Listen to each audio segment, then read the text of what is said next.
ثم خصوصا لمؤلف هذا الكتاب. الفاتحة. أعوذ بالله من الشيطان الرجيم. بسم الله الرحمن الرحيم.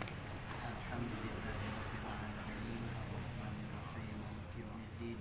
إياك نعبد وإياك نستعين اهدنا الصراط المستقيم صراط الذين أنعمت عليهم غير المغضوب عليهم ولا الضالين. آمين. الحمد لله رب العالمين والصلاة والسلام على أشرف الأنبياء والمرسلين وعلى آله وصحبه أجمعين. رب اشرح لي صدري ويسر لي أمري واحلل عقدة من لساني يفقهوا قولي. قال المؤلف رحمه الله تعالى وأدام نفعنا بعلومه في الدارين آمين. ثم قال اللهم هداية للصواب يا رب العالمين. Yang lalu sogianya kita yang menuntut ilmu ini niatnya lurus. Yang dimaksud lurus di sini tentu untuk mendapatkan ridho Allah. Sebagai rasa syukur kita atas nikmat akal. Allah berikan kita akal, maka akal itu kita pergunakan untuk memikirkan hal-hal yang baik, termasuk memikirkan ilmu pengetahuan masalah agama. Karena dengan ilmu ini wasilah buat kita selamat hidup dunia wal akhirah. Kemudian nikmat sehat badan. Ini tubuh kita dikasih kesehatan, masih bisa berjalan, masih bisa naik kereta, masih bisa kemana-mana, nggak penyakitan. Ya kita syukuri. Mensyukurinya bagaimana? Ya kita gunakan tuh hal-hal yang baik, termasuk untuk menuntut ilmu. Maka menuntut ilmu kita ini kita niatkan juga sebagai kerangka kita bersyukur atas diberikan Allah kepada kita sehat badan. Coba kalau sakit-sakitan, tak bisa keluar rumah, kena virus corona, diisolasi. Alhamdulillah kita sehat. Gunakan nikmat sehat itu untuk hal yang positif menurut pandangan agama. Ya termasuk ya untuk menuntut ilmu. Kemudian untuk menghilangkan kejahilan dari diri kita.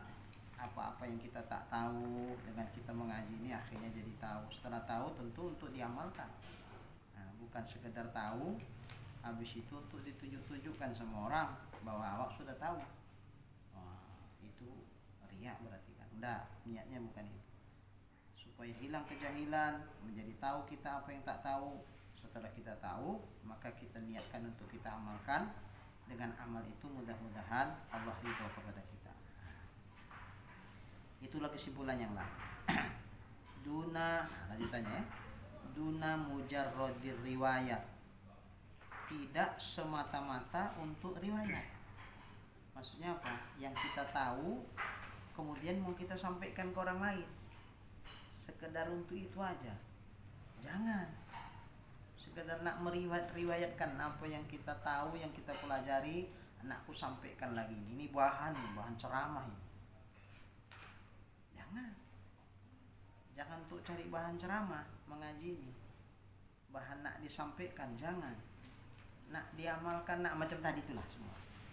Kalau sekedar itu aja, ya kita sekedar kayak lilin itu aja lah. Orang lain dapat penerangan, tapi kita terbakar habis, meleleh. Sama kita tak dapat apa-apa. Jangan. Jangan semata-mata untuk meriwayatkan saja. Ya alhamlu wan naqal anil ulama, sekedar menanggung dan memindahkan dari para ulama. Jangan cuma sekedar tongkat estafet.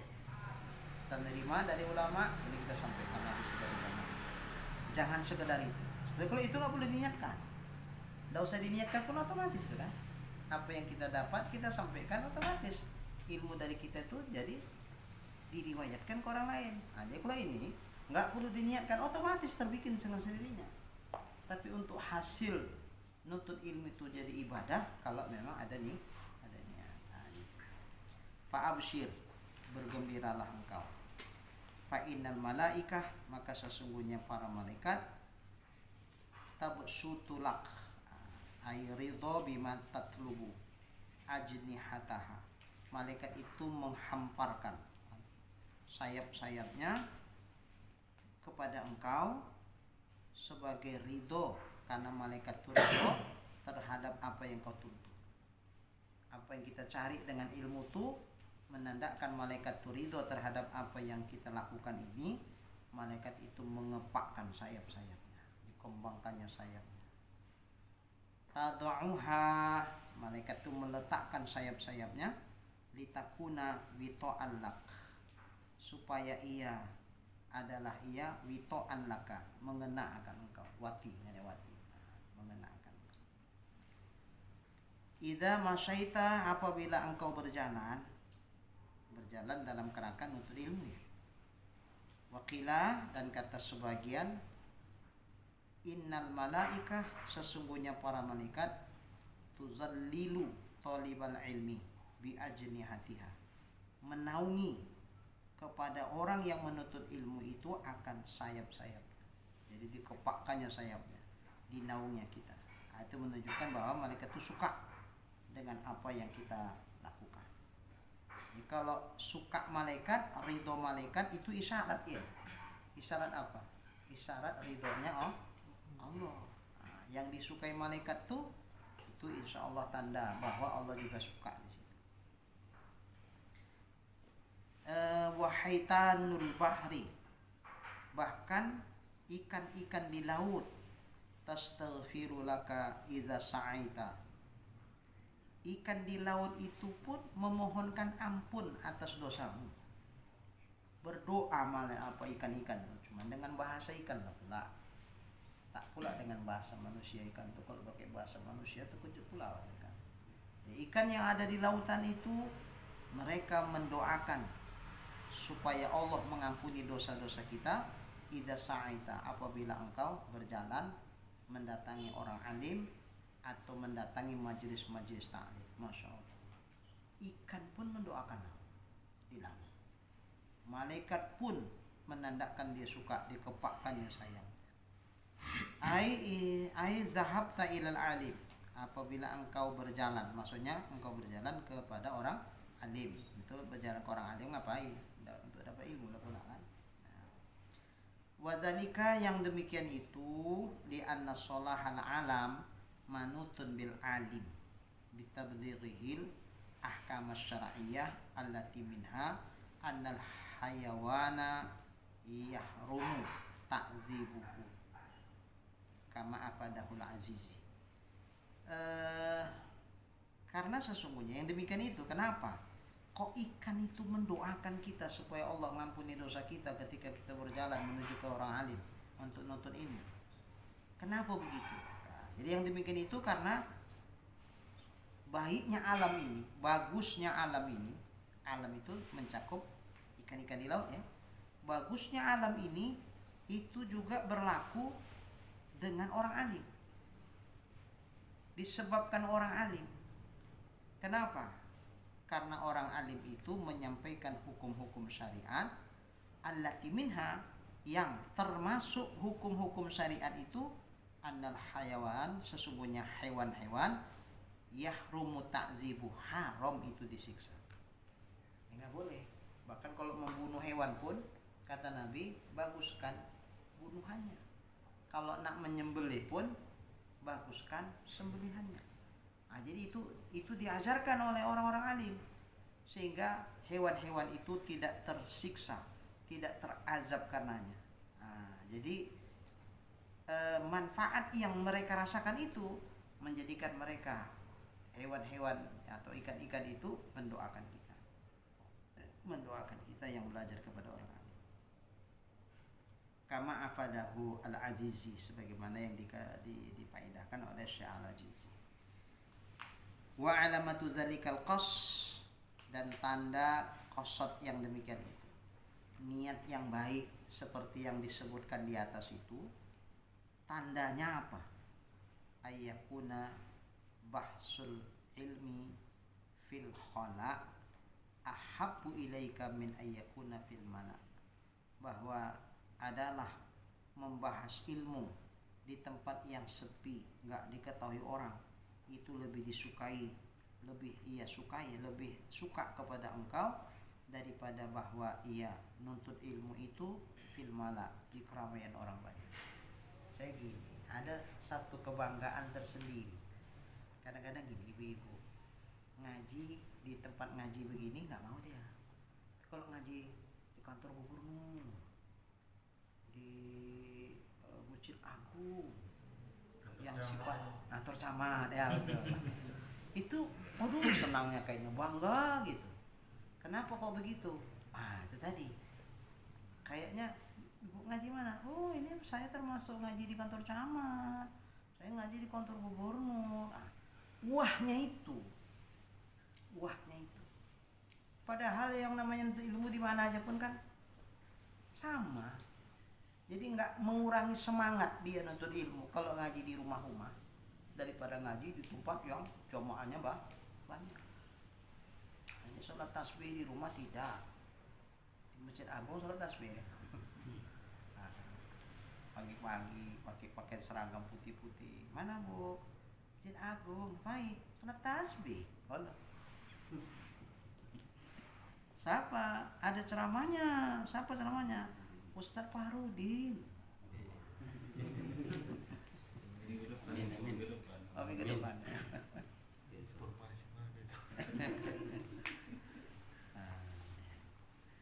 Jadi tidak mengurangi semangatnya untuk mengaji walaupun sedikit orangnya, walaupun di rumah tidak tahu orang banyak, daripada ketika dia ngaji di tempat keramaian banyak, ditengok orang banyak, macam bangga dia, sehingga semangatnya luar biasa.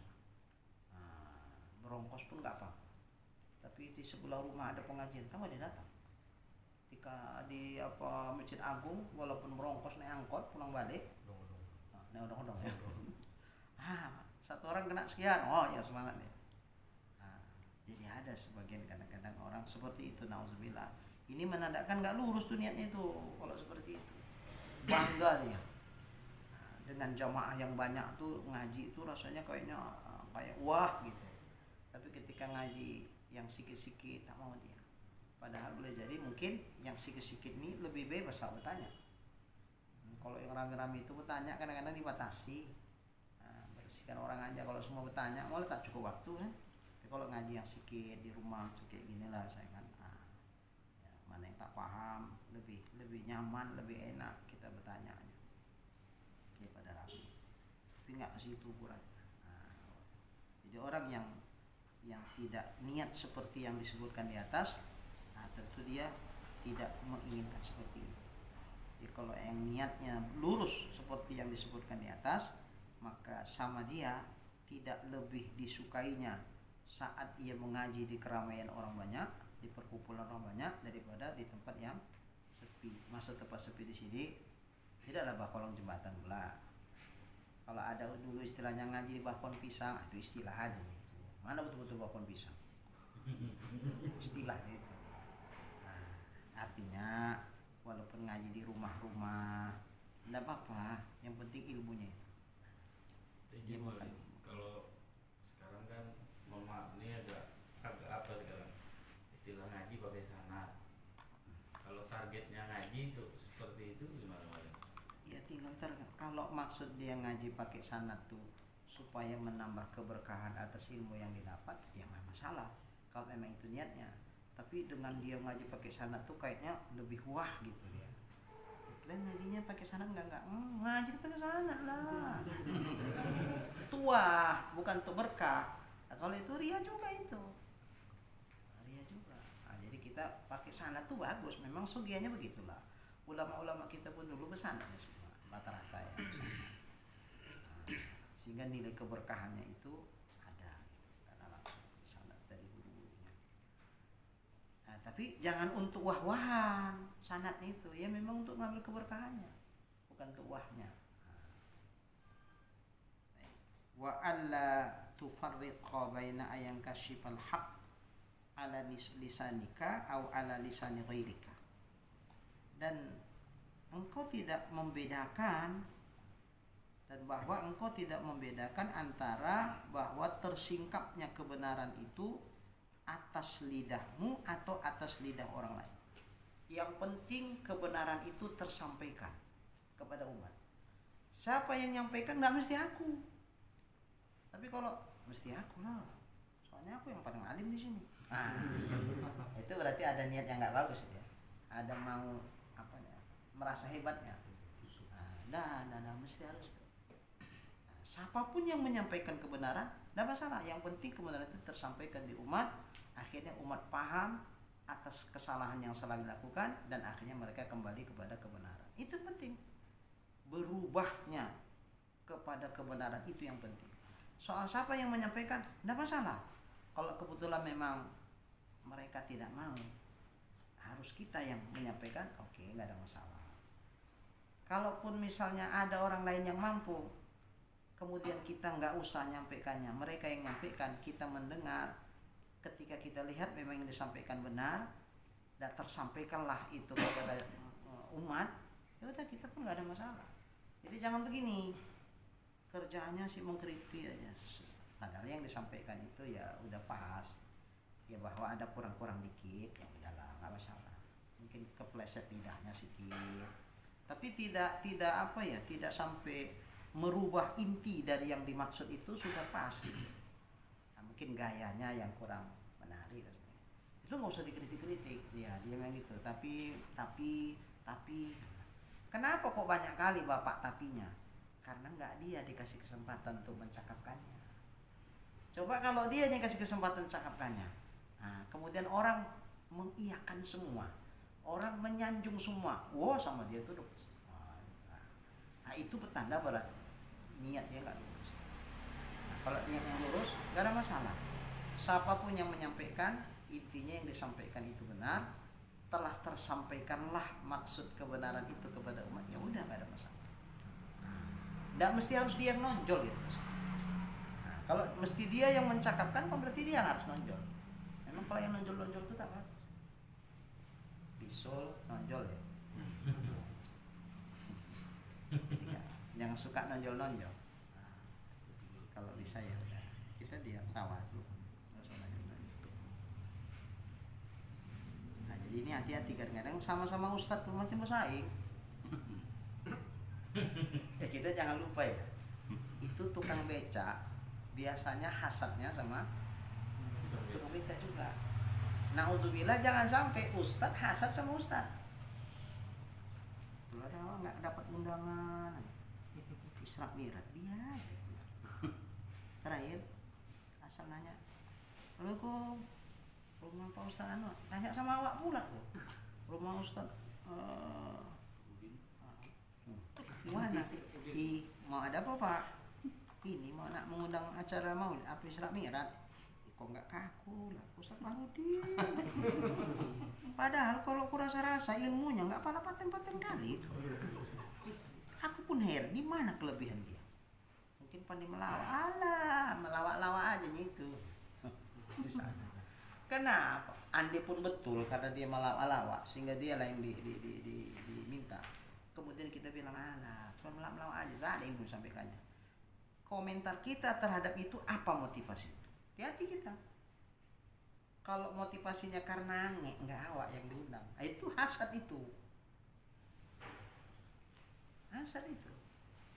Kok nggak aku yang diundang? Nah, sehingga kita komen. Kalau Ustadz tuh cuma pandai melawak aja itu. Kalau karena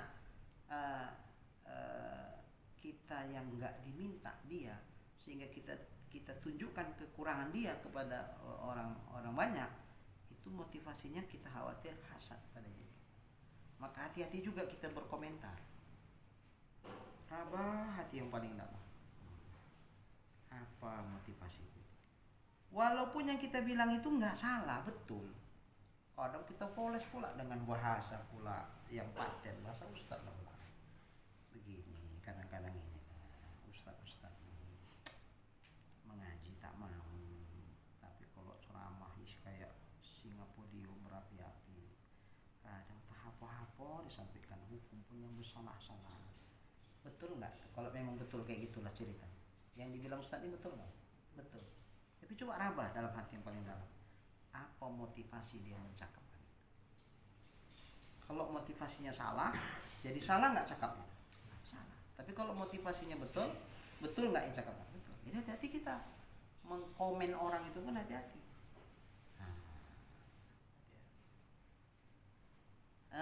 Ini tukang keramik yang ini pula dulu pun belajar masang keramiknya sama dia, tapi dia aja yang laris pula diminta. Rumahnya pun tak pernah jauh pula sama rumah awak. Asal orang tanya, Pak, rumah Pak Anun mana? Yang tukang keramik itu. Oh sana. Nak masang keramik lah dia. Dalam hati dia aja.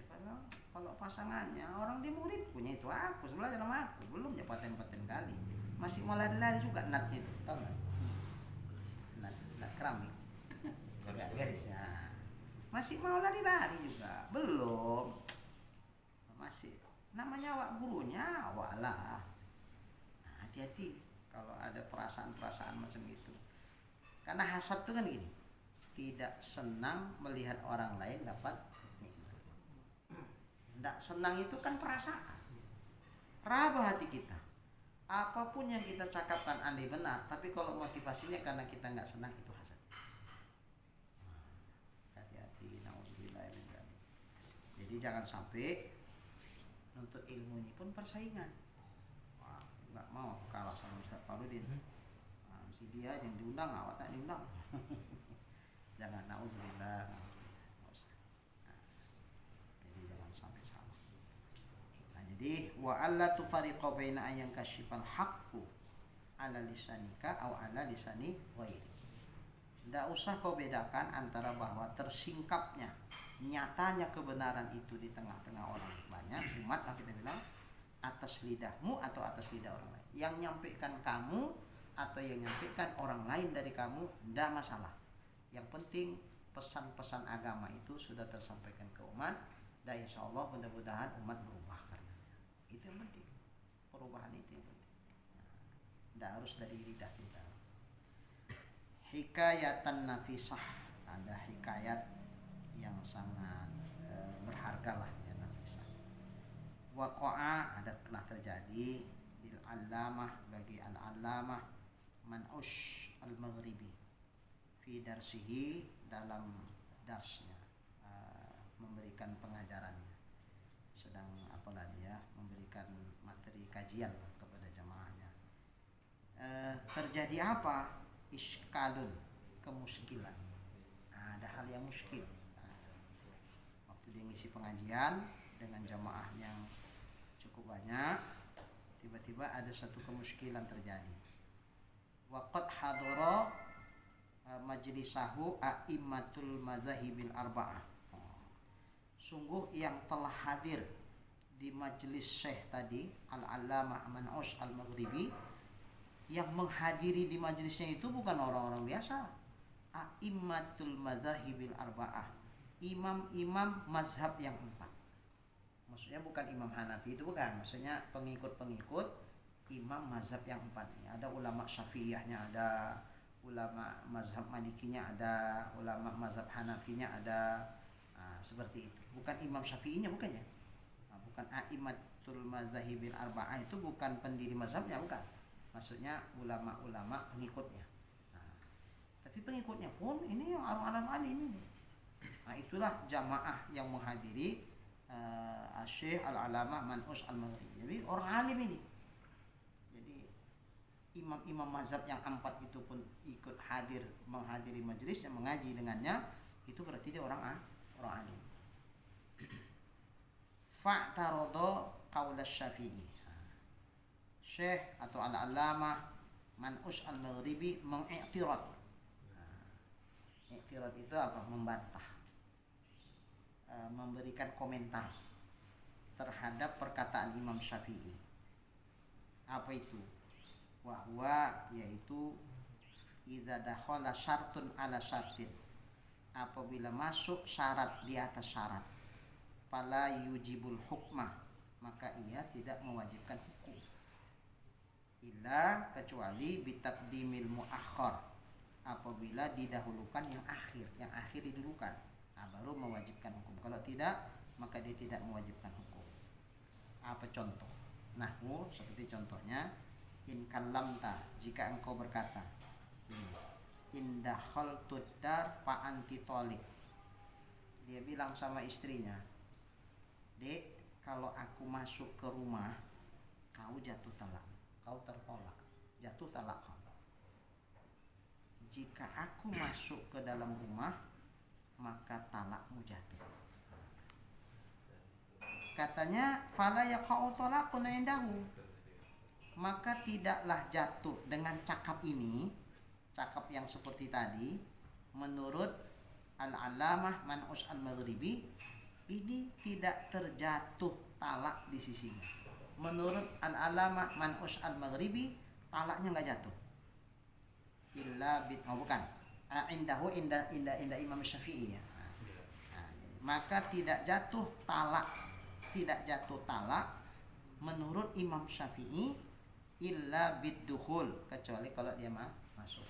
Kalau masuk ke rumah tuh baru jatuh, tapi kalau nggak masuk enggak jatuh. Kan begitu pandangan mazhab Syafi'i begitu. Imam Syafi'i mengatakan begitu. Lalu i'tirad yang datang dari Syekh Man'us Al-Maghribi apa? Nah, katanya faqala zalika Syekh, lalu berkatalah Syekh itu, lam naro li hadzal qaul dalilan fi kalamil Arab. Aku tidak melihat ada dalil bagi perkataan Imam Syafi'i di kalam orang Arab. Orang Arab nggak ada yang seperti ini, maka tidak ada dalil di perkataan orang Arab dengan kata-kata ini hukumnya seperti itu. Nah, jadi menurut Syekh Man'us Al-Maghribi, cakap itu cakap yang lewat gitu aja, nggak membuahkan hukum apa-apa. Mau masuk, nggak masuk, nggak ada itu, nggak mengikat hukum. Sementara menurut Imam Syafi'i itu mengikat hukum. Apabila masuk, jatuh talak. Kalau nggak masuk, nggak jatuh talak. Itu berarti kata-kata itu mengikat hukum. Lalu komentar Syekh Man'us Al-Maghribi, aku tidak melihat bagi perkataan ini ada dalil pada kalam orang Arab. Lalu ketika ia mengatakan seperti itu, faqala lahu hamdan, berkatalah kepada Syekh Man'us Al-Maghribi hamdan. Hamdan itu wahwa yauma idzin shaghirun. Hamdan itu ketika ini peristiwa ini terjadi dia masih kecil, masih anak-anak. Artinya kan gini, seorang ulama besar cakapnya dibantah oleh seorang alim, seorang ulama dibantah oleh seorang anak-anak. Itu kan kalau enggak karena si orang alim betul-betul ikhlas karena Allah Ta'ala, itu kesannya menjatuhkan wibawa itu. Enggak imbang kau nak bantah-bantah cakapku. Kau masih anak kemarin sore, umur kau masih gak kencur, seumur jagung, darah kau masih setampuk pinang, ilmu kau masih seujung kukuku, nak membantah-bantah cakapku pula kau. Itu menandakan kesombongan. Nah, jadi dibantah cakap Syekh itu, dibantah pula oleh Hamdan. Hamdan ketika itu masih kecil. Apa kata si Hamdan? Maqalahul Imam Syafi'i huwal haq. Syekh, yang dikatakan Imam Syafi'i itu yang betul itu. Nah, itu betul itu. Ketika Syekh Hamdan ini mencakapkan begitu, membantah Syekh yang cukup dikenal kealimannya, fajazarahun nas min kulli janibin li shaghiri. Maka marah, jajar itu marah. Marah manusia itu siapa? Yang ngaji. Ulama-ulama mazhab yang apa itulah yang ngaji tadi marah dari segala sisi, dikarenakan dia masih kecil. Nggak pantas kau. Kami aja ulama-ulama kayak gini aja nggak berani bantah saya itu. Kau masih kecil, udah kau bantah-bantah. Jangan. Nggak level kau itu. Nah, dia lebih alim dari kau. Udah diam aja. Kau dengarkan aja. Tahu kau bantah-bantah. Dijazar, dilarang, dicegah dia. Min kulli janibin, dari segala sisi. Maksudnya semua orang banyak tuh menghalangi dia, melarang dia, mencegah dia untuk tak usah dibantah-bantah cakap saya. Kau masih kecil, nggak cocok, kurang adab kau. Nah, gitu.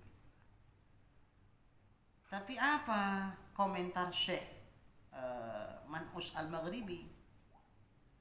Lalu kata faqala Syekh, berkatalah Syekh Man'us al-Maghribi, da'auhu,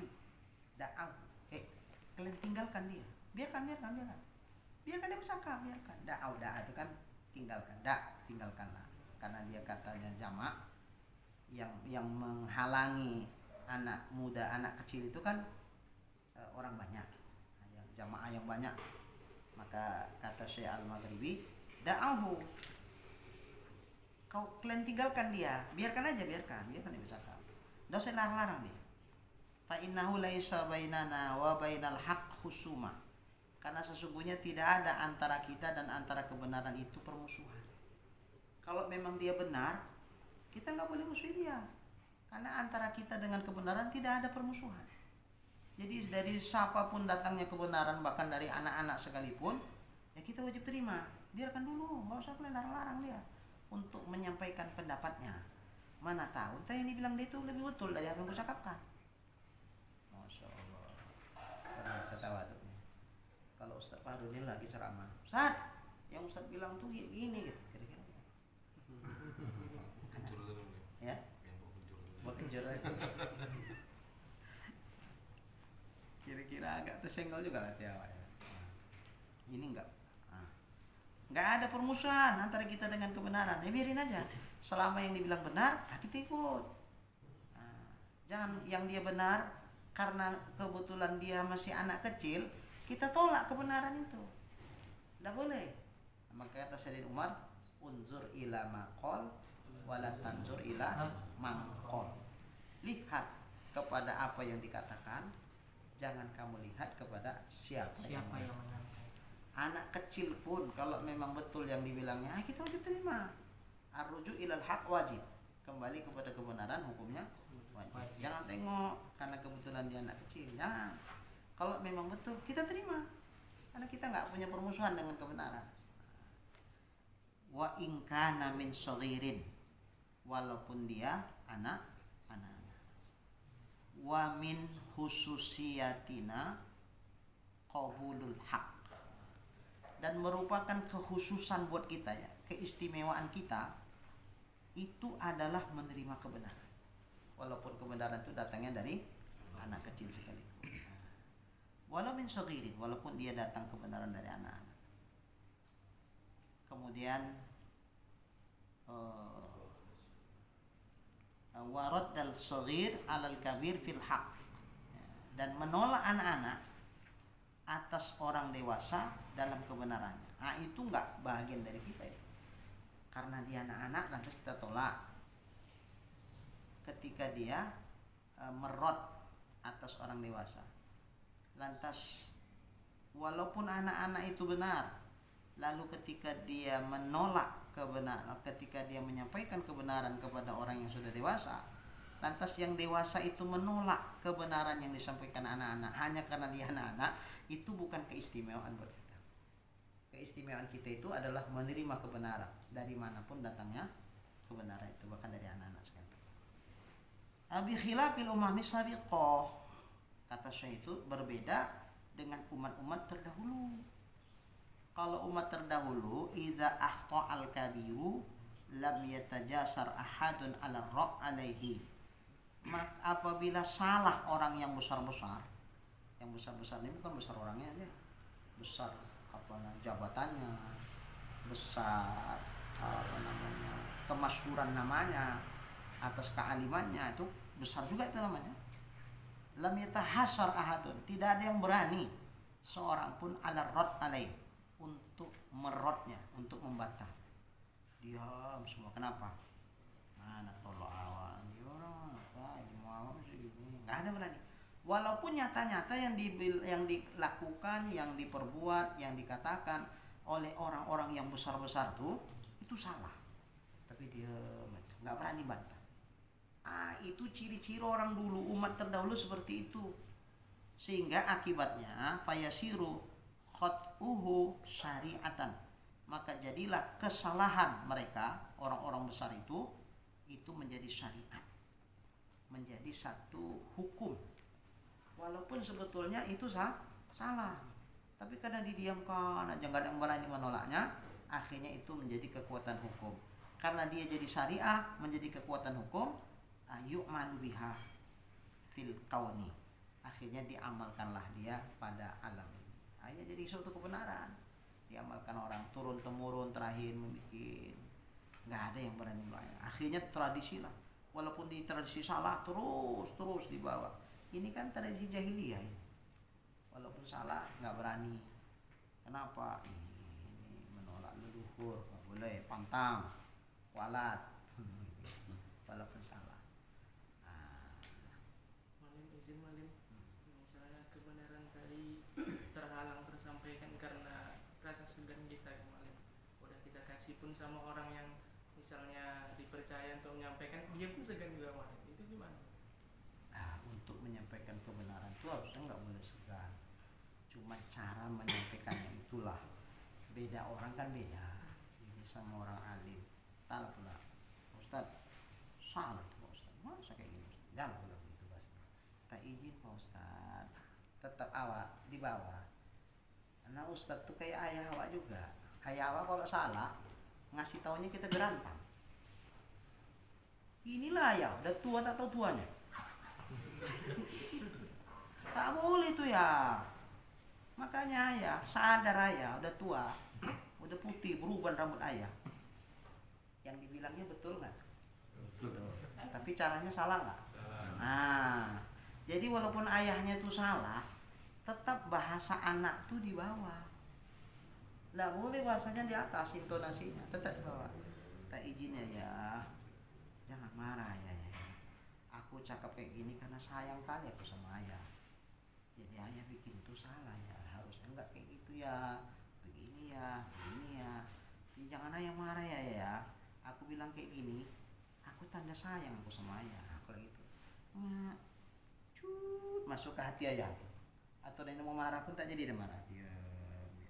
Walaupun belum tentu juga dibikinnya kan, tapi minimal tidak dibentaknya awak. Jadi tetap santun. Sama guru awak pun gitu juga. Ya Ustadz pun kan, Ustadz Siswanto kira-kira bisa jamin nggak ada salah, nggak ada silapnya? Nggak bisa ya. Walaupun kita Ustadz, ya Ustadz kan masih manusia, bisa silap. Cuma jangan banyak kali lah silapnya. Bisa silap, bisa salah. Nah, cuman kita biarkan aja Ustadz tuh salah. Kalau kita sayang sama dia, jangan dibiarkan dia salah terus-terusan. Cuman cemana cara ngingatnya? Soalnya guru awak suka kali. Nengok mukanya aja nggak berani itu tunduk awak. Cemana mencakapkan lagi? Dan gemetar. Tetap bahasanya itu. Tetap ingatkan, tapi bahasanya minta izin Pak Ustaz. Gitu-gitulah. Kalau begini kita umpamakan ke orang lain dulu. Kalau ada orang begini, seeloknya macam mana Pak Ustaz? Apa begini? Kalau dia betul-betul pemerasa gitu, maka aku jadi tembakannya ini. Tinggal kita tunggu jawaban dia seperti apa kan gitu. Oh ya itu tak bolehnya itu sebetulnya. Cuman yang kadang-kadang gitulah, kita pun walau ustaz mau juga silap, berarti diakuinya. Alhamdulillah. Kalau bisa lagi dengan bahasa yang santun, bahasa santun.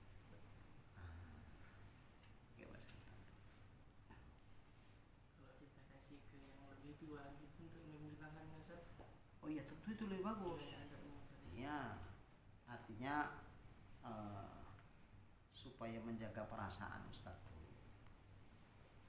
Mungkin ada kawan-kawan dia yang sebaya, yang sama-sama saling menghormati di antara mereka, sama-sama saling mau mendengar apa yang dikatakan di antara mereka. Itu lebih layak, lebih bagus. Tapi gitu pun, andai kita lah misalnya Ustaz, kemudian ada di bawah kita dengan bahasa yang santun mengingatkan kita, tak juga kita bilang begini. Betul yang kau bilang, tapi nggak cocok kalau yang mencakapkan. Tak level kita. Boleh gitu? Nggak boleh. Betul yang kau bilang tuh, bukan salah kau tuh mengingatkan aku, tapi nggak cocok kalau kau. Cocoknya tau minimal kawanku atau guruku, jangan kau muridku. Domah, patah, kasroh aja pun aku yang ngasih kasih kau. Mubtada itu marfu dari aku kau dapat ilmunya. Jadi jangan kau mengingatkan aku. kau bilang sama kawanku, biar dia mengikatkannya, gak usah kau. Boleh gitu? Nggak boleh juga. Seandainya lah digitukan juga, ya kita nggak boleh gitu. Ya udah, terima kasih. Ini cobaan berat nih sama kita. Bahwa ada jamaah awak pula membilangkan macam gitu sama kita. Tapi tetap kalaupun kita membilangkannya, bahasanya santun. Kalau nggak sanggup, bilangkan sama yang sebaya dia, yang seleting sama dia. Mungkin dia lebih pas mencakapannya. Seleting aja nggak berani Ustaz, apalagi aku. Kadang-kadang ada begitu. Karakter ya karakter. Walaupun dia orang alim, ilmunya kita akuilah, tapi karakternya kadang-kadang pemarah. Ini bikin awak kadang-kadang takut mau bilang. Jadi kita bilang sama yang sebaya, kalau dia macam awak melawani harimau lah, gimana kita biarkan dia? Ya gimana lagi awak nanti digerantang ya. Kalau kayak ini, carilah celah cara macam mana caranya sebaik mungkin untuk bisa pesan-pesan itu tersampaikan olehnya. Itu aja. Bisa lewat surat misalnya. Lewat surat yang tak usah disebutkan namanya, tapi isinya cukup bahasa yang santun. Sampaikan kepadanya. Biar dia membaca. Biar dia yang membaca, kemudian dia memahaminya, kemudian dia membaca dirinya sendiri. Betul enggak isi surat ini? Mohon maaf Pak Ustadz, terpaksa saya menyampaikan lewat surat ini karena saya tidak punya keberanian untuk menyampaikannya. Saya segan karena ilmu Pak Ustadz itu membuat Pak Ustadz terlalu berwibawa sehingga saya nggak berani menyampaikan kebenaran sama Pak Ustadz. Bukan, saya tidak mau, tapi saya tidak punya nyali untuk itu. Saya nyatakan, saya sampaikan lewat surat ini sebagai wujud rasa sayang dan cinta saya dunia akhirat sama Pak Ustaz. Ya dialah bacanya sendiri. Itu pakai surat kaleng mana? Kalau orang membilangkannya surat kaleng itu terserah lah. Karena kalau kita surat kaleng kan nggak ada identitas nama orang. Iya, mungkin orang mengatakan gitu. Tapi kalau kita bikin dari Ustadz Bahrudin, besok tak datangin. Apa maksud kamu? Itulah yang takuti.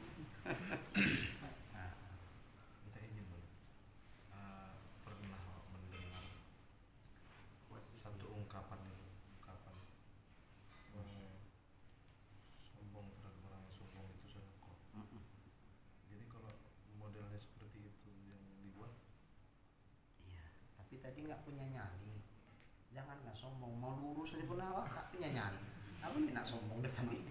nggak, maksudnya gini, kita tahu karakternya seperti itulah. Orangnya pemarah, kemudian keangkuhannya memang tinggi. Kesalahan karena kesombongannya itu, cara kita untuk memberikan pesan juga dengan cuma sikap dia gitu. Dengan kesombongan aku lah. Ya gitulah, contohnya ada ungkapannya seperti itu. Iya. Boleh itu dibuat. Itu alternatif terakhir. Kalau kita punya nyali, awalnya tetap tawadhu. Ketika dia tunjukkan kesombongannya, di situ baru. Tapi tetap niat di dalam itu bukan karena tersinggung sehingga kita tunjukkan kesombongan, tapi untuk merubah dia dengan cara yang seperti ini. Takaburu lil mutakabbiri sedekah. Takabur kepada orang yang takabur itu sedekah. Cuman hati-hati juga. Kadang-kadang memang kesannya begitu. Kita takabur itu kepada orang takabur itu nilainya sedekah. Tapi sebetulnya takabur kita itu karena kita tersinggung sama dia. Masih ada unsur nafsu di dalam ini, hati-hati. Karena ini gimana ya? Halus. Permainan setan ini luar biasa. Halus sekali. Lahiriahnya kayaknya kita nggak salah sesuai dengan hadis itu. Tapi kalau mau kita jujur di balik hati kita yang paling dalam, kenapa aku jadi sombong sama dia? Karena aku tersinggung ditunjukkannya kesombongan dia. Maka aku tunjukkan juga lah dengan dalil sombong kepada orang sombong itu sedekah. Padahal bukan mau ngamalkan hadis itu dia, karena tersinggungnya. bukan kamu ngamalkan hadis itu. Hadis itu hanya untuk tameng. Kok kayak gitu cakap Ustaz tuh? Ya. Sombong sama orang sombong itu sedekah tuh, kok tahu ya? Awak terakhir nggak ada beda sama dia. Sama, betilah. Kalau Ini beda jangan jadi balas beda buat tipis. video lagi. Iya.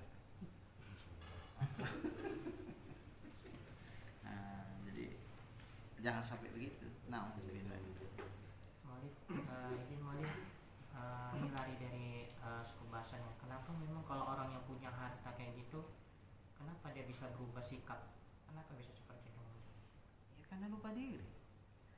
Kalau dia nggak lupa diri, harta ini dari siapa, punya siapa, bakal diapai dengan kita dengan sebab harta ini. Apa yang bikin harta itu kita sombong? Harta ini punya siapa? Punya Allah. Lalu dikasih sama kita untuk apa? Titipan. Nanti bakal balik nggak sama Allah? Kalau balik, bukan cuma balik, kita diminta pertanggungjawaban dari harta itu. Lalu apa yang kita sombongkan? Justru harta ini kita takutkan. Takut nanti ditanya Tuhan, tapi siapa tanggung jawab? Nah, kalau udah begini apa yang sombong kita? Insya Allah, insya Allah. Nah, tapi karena sebahagian manusia itu lupa dengan hal itu, nah, maka akhirnya berubahlah dia. Dulu waktu miskin lain gayanya, gaya hidup. Begitu kaya berubah gaya hidup. Nah, sampai panggilan pun beda. Kalau dulu manggil apa? Mama, bapak, udah kaya, papa, mama. Maksudnya dipaksakan. Ya nggak apa-apa kalau dari kecil papa mama nggak apa-apa. Ini nggak, udah kaya baru berubah. Kenapa kok nggak bapak lagi? Nggak level lah. Itu kan dulu tak miskin. Sekarang nggak gaya lah sedikit. Papa mama. Nah, siswanto Iya mungkin. anak manggil papa. Iya mungkin. Nggak apa-apa dari kecil kan? Iya Dari kecil. Nggak apa-apa dari kecil. Karena sesuai anjuran Ustaz Rahmat mulai. Oh gitu. Berarti Maulid kategori itu dimasuk orang yang kufur nikmat, berarti termasuk juga seperti itu. Iyalah, kalau udah gitu udah kubur nikmat lagi. Kalau sombong dia dengan harta. Baik. Summa iltafata syekhu ila Hamdan. Kemudian berpalinglah syekh kepada Hamdan. Wa qala, dan ia berkata, qul ma indak. Katakanlah apa yang ada pada dirimu. Wa qala lahu ma taqulu fi qawli syair. Maka berkatalah si Hamdan kepada syekh itu apa yang dikatakan pada perkataan syair, penyair, min bahril basit, dari bahar basit, ini bahar basit. Iyastaghisu bina iyaz'iru yajidu minna ma'a qada izzin zanaha karamun. Jika mereka meminta tolong kepada kami, jika mereka menunjukkan kelemahan dengan minta tolong tadi, yajidu, mereka akan mendapatkan minna dari kami, ma'aqida izin, tempat-tempat kemuliaan, zanaha karamun, yang dihiasi oleh kemuliaan. Jadi katanya gini, fa innal istighosah, maka sesungguhnya minta tolong itu innama yahtaju laha ba'dal khauf la qabla al khauf. Hanya saja ia berhajat kepada minta tolong itu setelah adanya rasa takut, bukan sebelum rasa takut itu muncul. Jadi setelah muncul rasa takut baru datanglah permohonan pertolongan gitu. Jadi katanya wa maqalahu Syafi'i wal haq, apa yang dikatakan oleh Imam Syafi'i itu betul. Wa yashhadu lahu kalamul Arab, itu dibuktikan apa yang dikatakan Imam Syafi'i yang betul tuh oleh perkataan orang Arab. Nah, inilah buktinya. Nah, jadi minta tolong itu setelah datang rasa takut, bukan sebelum datang takut. Maka gitu juga, talak itu jatuh setelah masuk. Kalau belum masuk ya belum jatuh. Jadi yang dibilang Imam Syafi'i itu betul. Itu dibuktikan oleh perkataan orang Arab ini dalam syair ini. Lalu apa komentar Syekh Al-Maghribi? Fatabassama Syekh, senyum saya. Nah, kagum dia kecerdasan anaknya. Wa fariha bidzalik, dan dia senang, gembira hatinya dengan itu. Enggak marah, enggak merasa digurui, enggak. Dia senang, senyum.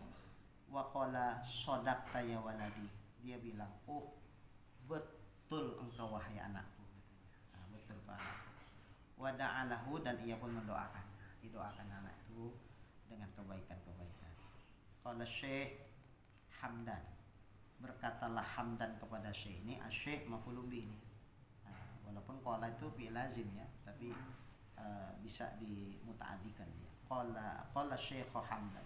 Bukan berkata Syekh Hamdan, Hamdan masih kecil. Berkata Hamdan kepada Syekh itu. Karena dia kan dipuji, Syekh itu senyum, dia senang dengan perkataan anak muda tadi, anak kecil tadi. Kemudian dibetulkannya, didoakan. Lalu balasan Hamdan kepada Syekh itu dia bilang ini, walam akun, katanya walam akun ahlan lirrad. Sebenarnya Syekh, aku tidak layak untuk merod engkau.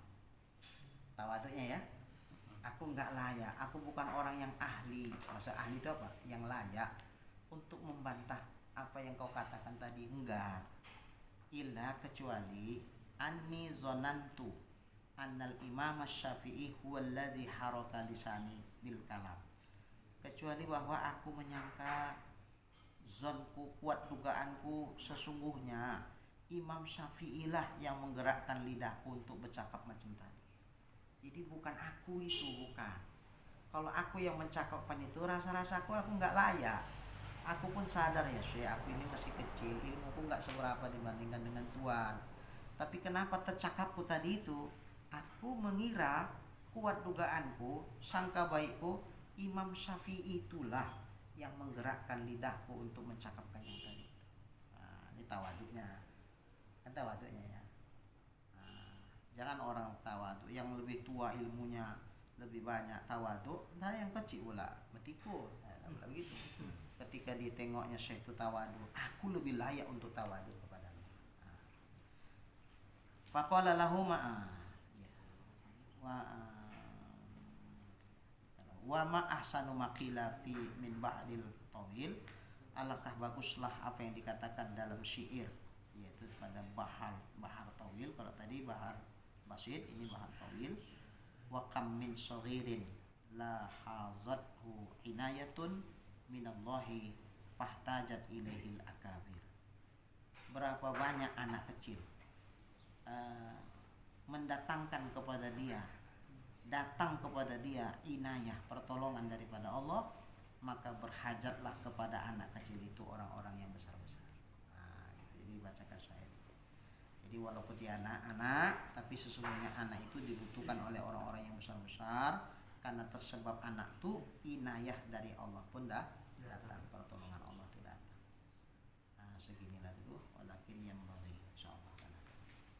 Mudah-mudahan apa yang kita kaji insyaallah menjadi ilmu yang bermanfaat kepada kita semua.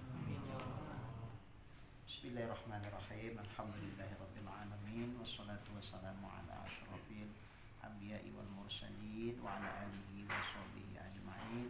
Allahumma rzuqna imanan kamila wa yaqinan shadiqa wa qalban khashi'a wa ilman nafi'a wa amalan maqbula wa taubatan nasuha wa husnal khatimah